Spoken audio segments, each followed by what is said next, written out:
আসসালামু আলাইকুম। তো চলে আসলাম একটা নতুন ভিডিও নিয়ে। তো আজকে যাচ্ছি হলো আমার বোনের শ্বশুরবাড়িতে। তো চলেন ভিডিওটি শুরু করা যাক।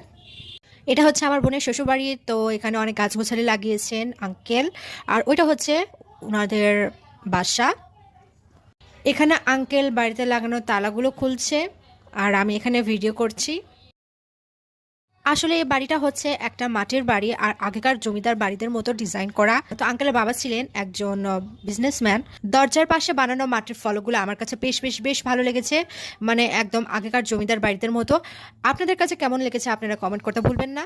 আমার কাছে সবচেয়ে বেশি ইন্টারেস্টিং লেগেছে এখানে রেখে দেওয়া কিছু আগেকার জিনিসপত্র।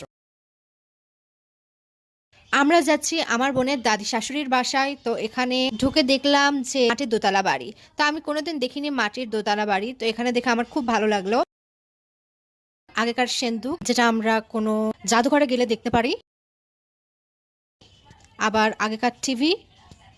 তো এখানে আন্টি আমার আম্মুকে ঘুরে ঘুরে বাড়িঘর দেখাচ্ছে। ওনারা কবুতরও পালে। কবুতরের বাসা দেখে আমার খুব ভালো লেগেছে।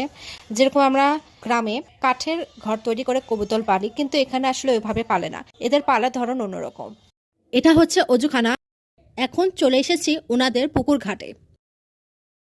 মাটির রান্নাঘর। সবাই খাচ্ছে এখানে। খাওয়া দাওয়া শেষে আমরা ঘুরতে চলে আসলাম নওগাঁর আত্রাইয়ে। এখানে আছে রবীন্দ্রনাথ ঠাকুরের আরেকটি বাড়ি।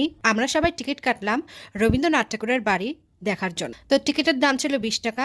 বাড়িটি ঘুরে আমরা সেখান থেকে বের হয়ে চলে আসলাম। এখানে আমরা দেখছি নদীর উপরে কলার ভেল্লাই করে খড় নিয়ে যাচ্ছে, যেগুলোকে আমাদের গ্রামের ভাষায় বলা হয় পল। আপনাদের এলাকায় কি বলে এগুলোকে কমেন্ট করবেন। মানে জিনিসটা দেখে আমরা খুব অবাক হয়েছি, যেটা কিভাবে সম্ভব।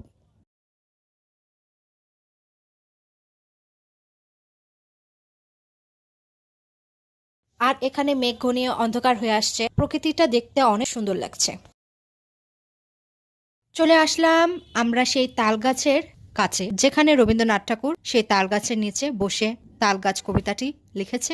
তাল গাছ এক পায়ে দাঁড়িয়ে সব গাছ ছাড়িয়ে উঁকি মারে আকাশে। কেননা ছোটবেলায় আমরা সবাই এই কবিতাটি পড়েছি।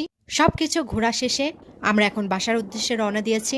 আপনাদের সবার কাছে ভিডিওটি ভালো লাগলে সবাই লাইক করবেন, কমেন্ট করবেন এবং সাবস্ক্রাইব করতে ভুলবেন না। আল্লাহ হাফেজ।